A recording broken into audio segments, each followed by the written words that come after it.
여러분 안녕하십니까? JTB 뉴스입니다. 자치단체 출연 기관장과 관련한 잡음이 계속 터져나오고 있습니다.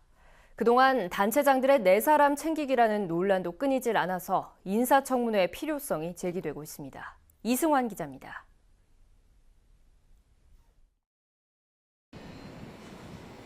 한국탄소융합기술원의 정모 원장은 채용비리 혐의 때문에 지난달 사표를 냈습니다. 처조카를 뽑기 위해 면접 점수를 조작하도록 지시했다는 혐의를 받고 있습니다. 원장이 하라고 하니까 지지를 따를 수밖에 없는 거잖아요. 그래서 원래 1등으로 제출한 면접 점수를 약간 변경을 해야만 확실히 가능할 것 같다 보고를 했던 거고. 전북 연구원장 자리는 후임자를 찾지 못해서 지난해 11월부터 5달째 공석입니다. 2차례 공모를 내서 차기 원장을 선임했지만 보름이 넘도록 본인의 요청으로 취임식을 하지 못하고 있습니다. 10월까지 해서 전임 원장님께서 공모가 끝났었으니까요. 12월부터. 전주 시설관리공단 이사장 선임 과정에도 잡음이 생겨 국민권익위원회와 전라북도가 조사하고 있습니다.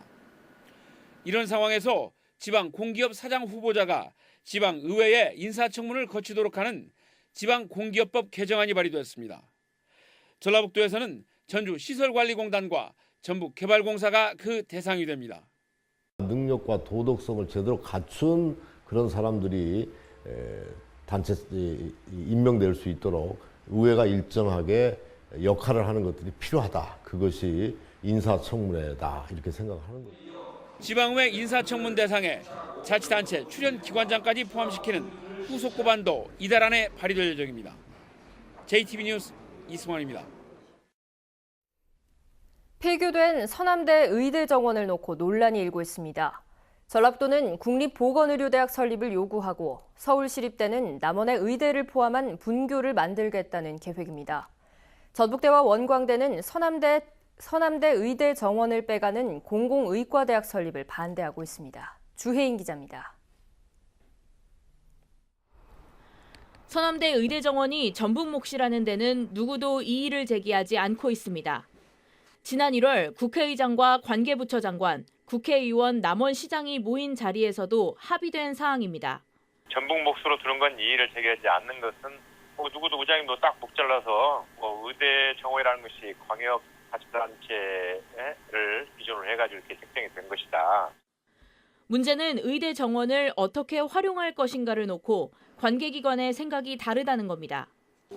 전라북도는 국립보건의료대학 설립과 도립남원의료원의 부속병원화를 청와대에 건의했습니다. 국립보건의료대학으로 가는 것이 가장 합리적인 대안이고 전라북도 지역경제 살리는 부분 또 서남권의 의료 기능을 강화하는 데 있어서 역시 그 이상의 대안은 저는 없다고 봅니다. 보건복지부는 공공의과대학 설립의 당위성은 인정하는 분위기입니다. 서남대 의대 정원을 이용하겠다는 건데 강하게 반대하는 의사협회와 의과대학의 눈치를 보고 있는 상황입니다. 서울시립대는 남원의 의대와 농생명학과 분교를 만들겠다는 입장인데 자치단체 간 이해를 조율하는 게 쉽지 않아 보입니다. 공공의과대학 설립으로 가장 곤혹스러운 입장에 빠질 수 있는 곳은 전북대와 원광대. 의대 정원을 늘리기 위해 서남대 편입학을 수용했지만 교육부는 회수를 전제로 한 한시적 배분이었다는 입장을 밝히고 있어 자칫 헛물만 켠 꼴이 되지 않을까 우려됩니다. JTB 뉴스 주혜인입니다. 정부가 어제 군산에서 어려움을 겪고 있는 군산 기업과 소상공인에 대한 지원 대책을 설명했습니다. 하지만 기업과 소상공인은 이번 대책이 지난해 군산조선소 가동 중단 때 발표한 대책과 큰 차이가 없고 실효성마저 적다며 반발했습니다. 송창용 기자입니다. 산업통상자원부와 고용노동부 등 중앙부처가 군산에서 합동설명회를 열었습니다. 어려움을 겪고 있는 기업과 소상공인을 지원하겠다며 마련한 자리입니다. 시중은행 대출 연장과 특례보증 지원, 전기요금 부담 완화, 실직자 재취업 지원 등 다양한 지원책을 소개했습니다. 협력업체, 소상공인분들께 조금이라도 도움이 되는 단기 대책을 좀 발표를 했습니다. 그래서 오늘 이 자리를 마련하게 됐고요. 하지만 참석자들의 반응은 시큰둥했습니다. 각 부처가 찔끔찔끔 내놓는 대책으론 벼랑 끝에 내몰린 기업들을 살릴 수 없다는 것입니다. 뭔가 과감한 금융 지원이라든지 물량 지원이라든지 여러 가지로 검토를 하셔가지고 취하고 과학적으로 가지고 저희들이 종합 우리 중소기업들이 정말 좀 혜택을 받고 또 이번 대책 대부분이 지난해 발표한 것의 재탕이고 실질적인 효과가 적다며 반발했습니다. 충분한 저기가 남아 있는 보정서가 남아 있는데도 조선업이 어려우니까 여기 저기 신보에서 그 보정을 안 해주는 겁니다. 근데 해주는 게 없습니다. 무너지는 지역 경제를 되살릴지 모른다는 기대를 가졌지만 정부 발표는 오히려 실망감만 키웠습니다. JTB 뉴스 홍창용입니다. 전라북도가 GM 군산공장 폐쇄 대책으로 전기 상용차와 자율주행 자동차 산업의 전진기지를 조성해달라고 청와대에 요청했습니다. 군산공장 정상화와 동시에 이른바 투트랙 전략을 들고 나온 겁니다. 권대성 기자입니다. 전북은 국내 중대형 상용차의 90%를 생산하고 있습니다. 새만금의 도로 등은 미래형 자동차인 자율주행차 실험의 최적의 장소로 평가받고 있습니다. 전라북도는 이 같은 기반을 바탕으로 전기 상용차와 자율주행차의 생산 기지화를 추진하고 있습니다. 송화진 도지사가 이 사업을 GM 군산공장 폐쇄 대책으로 국가사업으로 추진해 줄 것을 청와대에 공식적으로 요구했습니다. 정상화는 당연한 거고 우리가 얻을 수 있는 일을 확실하게 집중해서 얻어내자는 건데 그게 그 전기 상용차 중심의 자율주행 전진기지 만드는 것을 가장 목표로 삼겠습니다. 송 지사는 이 같은 사업이 GM 군산공장의 폐쇄를 막는데도 도움이 될 거라고 말했습니다. 매각을 하고 가건 현재 있는 상태를 놓고 그 생산 라인을 바꾸건 글로벌 전진기지 안에 현재의 GM까지도 포함한다는 뜻입니다. 그렇게 해서 GM 자동차 공장도 정상화 이상의 효과를 노리는 쪽으로 정부가 전라북도의 요구를 수용할지는 알 수 없습니다. 다만 이낙연 국무총리는 최근 국무회의에서 전북의 기대를 관련 부처가 염두에 두라고 전했고 전북 경제에 희망이 되길 바란다고 말했습니다. 정부가 전북의 요구를 수용한다면 군산의 산업 체질을 바꾸는 계기가 될 거라는 평가입니다. 하지만 전기 상용차와 자율주행차 기지화는 중장기적인 사업인 만큼 당장 휘청이고 있는 군산의 산업 기반과 지역 경제가 버티게 하는 데는 한계가 있다는 지적도 나옵니다. JTB 뉴스 권대성입니다. 석 달 앞으로 다가온 지방선거에서 국가 예산이 쟁점으로 떠오르고 있는데요. 지난 12월 전주방송에서 제기한 전주시 국가 예산 문제에 대해 전주시와 이현웅 후보가 공방을 펼치고 있습니다. 보도에 하원호 기자입니다. 지난 12월 JTB 전주방송은 전주시의 올해 국가 예산이 청주시의 절반 수준이며 2014년부터 계속 감소하고 있다고 보도했습니다. 더불어민주당 이현웅 전주시장 예비후보가 이 리포트를 SNS에 올리고 전주시의 지난해 국가 예산이 2014년보다 2천억 원 넘게 감소해 전주경제의 숨통이 막히고 있다고 비판했습니다. 그러자 전주시가 기자회견을 갖고 해명했습니다. 2014년 전주시의 전체 국가 예산 7,888억 원 가운데 70%는 혁신도시 공공기관 이전과 만성지구 도시개발 사업 예산이었고 그 후 이를 대체할 수 있는 굵직한 국가 예산은 없었지만 신규 사업은 다수 발굴했다고 주장했습니다. 전주 역사 개선 사업이라든지 독립영화의 그리고 탄소산산 유치 등을 통해서 앞으로 이렇게 좀 전주 발전을 견인할 신규 사업들을 또 계속 발굴해야 될 계획입니다. 이에 대해서 이현웅 후보는 즉각 반박하고 나섰습니다. 혁신도시의 공공기관 이전 사업을 대체할 수 있는 대형 국책 사업을 전주시가 미리 발굴해 정부를 상대로 선제적으로 대응했어야 된다는 것입니다. 혁신도시 사업 이후에 대체 국책 사업을 선제적으로 발굴하지 못한 점, 그리고 국가 예산이 청주의 절반밖에 안 되고, 그리고 우리 지역의 익산, 군산보다도 적다는 것은 큰일입니다. 변명의 여지가 없습니다. 이건. 국가 예산 문제가 전주시장 선거의 초반 쟁점으로 등장하면서 국가 예산의 범위, 규모에 대한 공방이 더 치열하게 펼쳐질 것으로 보입니다. JTB 뉴스 하원호입니다. 일찍 달아오른 전북교육감 선거는 각종 여론조사 결과 현재까지는 현직 교육감이 우세한 것으로 나타나고 있습니다. 3선 도전 의사를 밝힌 현 교육감에 나머지 후보들은 인물 교체론으로 맞서고 있습니다. 조창현 기자입니다. 각종 여론조사 결과를 바탕으로 한 현재까지 교육감 선거의 판도는 1강 3중 3약으로 분류됩니다. 김승환 교육감이 가장 높은 지지율을 보이고 있는 가운데 서거석, 이미영, 유광찬 후보가 추격하는 모양새입니다. 7명의 출마로 타자구도가 형성되면서 현직 프리미엄과 고정 지지층을 가진 현 교육감이 유리한 상황. 따라서 도전자 입장인 나머지 후보들은 3선 저지 프레임 확산에 주력하고 있습니다. 현 교육감의 불통 이미지와 3선 도전에 대한 피로감, 거부감 등을 부각하며 인물 교체를 통한 변화를 강조하고 있습니다. 하지만 상당 부분 형성된 교체 심리가 다수 후보들의 출연으로 결집되지 않고 있다는 게 고민입니다. 정당 공천이 없고 진보와 보수 대결이 약해진 교육감 선거는 누가 획기적인 교육 정책을 선점하느냐가 중요합니다. 하지만 아직까지는 기존의 교육 정책을 보완하는 수준의 공약들이 대부분이어서 차별화가 이루어지지 않고 있습니다. 후보자들은 김승환 교육체제 8년에 대한 비판적인 검토를 통한 새로운 정책에 대한 대안을 제시를 해야 되는 거고요. 하지만 현재 교육감 후보들을 내놓은 정책들에서는 그런 부분들이 보이지 않는 것 같아 되게 미흡하다는 생각이 듭니다. 앞으로 남은 변수는 후보들 간의 연대 또는 단일화 여부. 김승환 교육감이 출마 선언을 한 뒤 지지율이 크게 상승하거나 나머지 후보들의 지지율 변화가 미미할 경우 단일화를 통한 3선 저지 프레임이 강력하게 작동할 수도 있습니다. 이럴 경우 단일화 후보에게 교체 민심이 쏠릴 수도 있어 막판 교육감 선거 판도가 요동칠 가능성도 배제할 수는 없습니다. JTB 뉴스 조창인입니다. 6.13 지방선거가 89일 앞으로 다가왔지만 가장 관심이 큰 도지사 선거조차 윤곽이 드러나지 않고 있습니다. 민주당은 송하진 도지사와 김춘진 전 도당위원장이 경선을 치르고 정의당은 권태용 후보를 내세우기로 했지만 제1야당인 자유한국당과 원내 3당인 바른미래당, 도내 국회의석의 절반을 차지한 민주평화당은 아직 후보군도 공개하지 못하고 있습니다.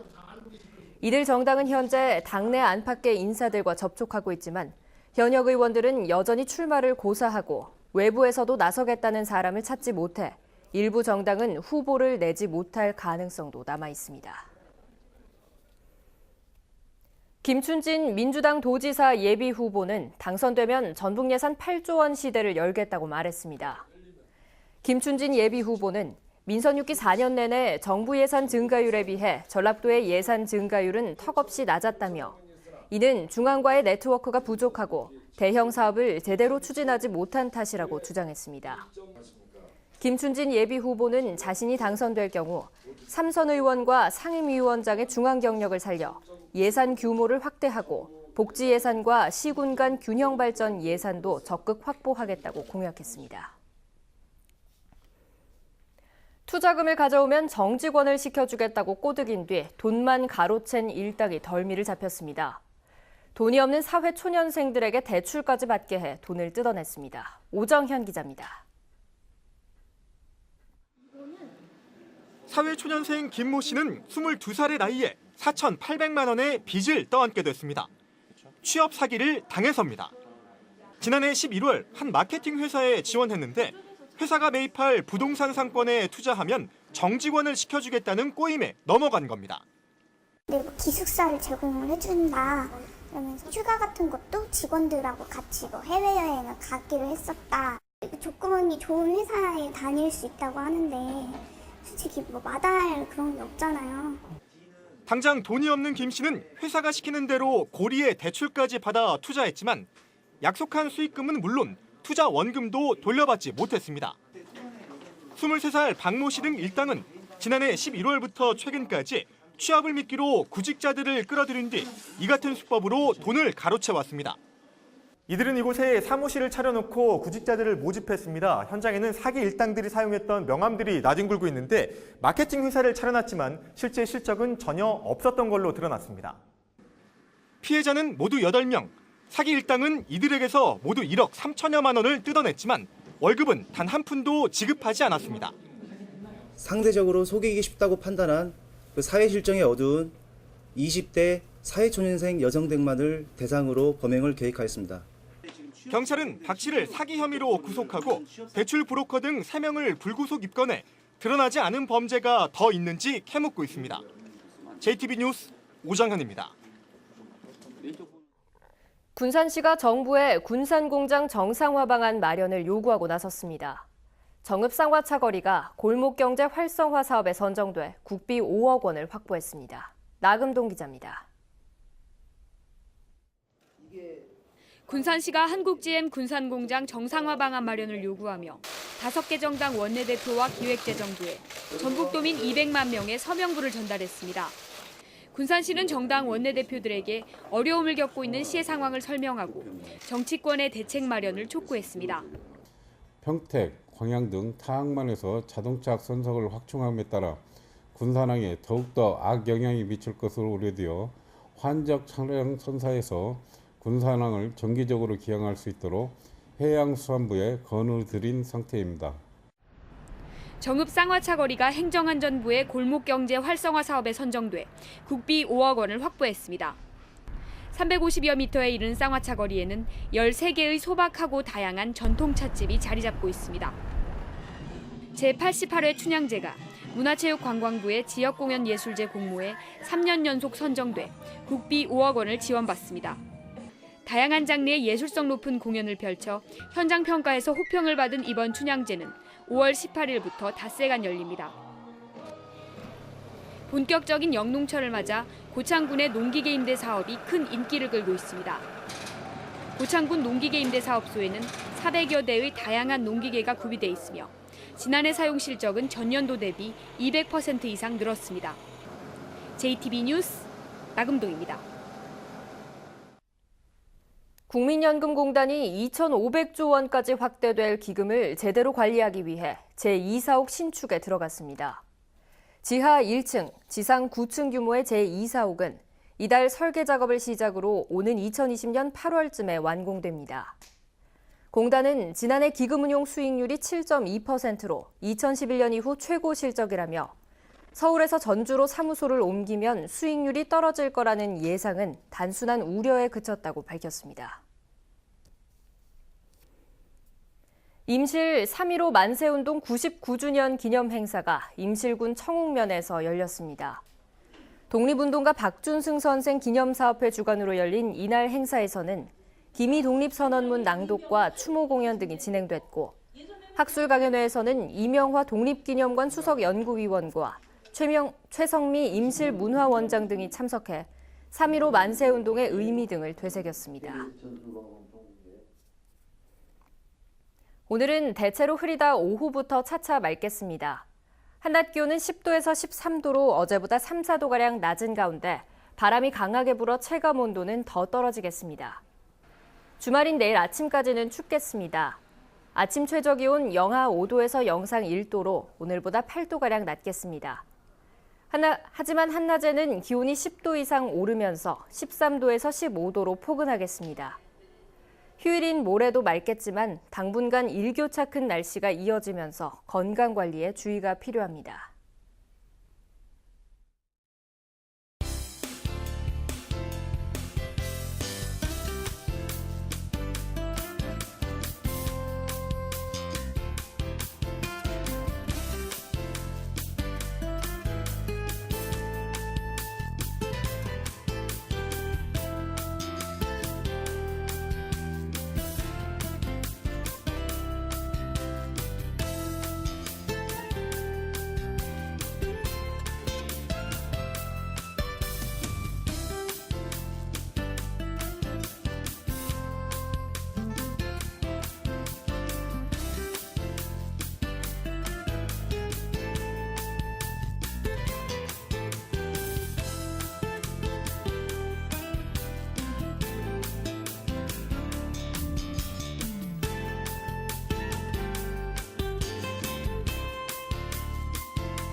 JTB 뉴스를 마칩니다. 함께 해주신 여러분 고맙습니다.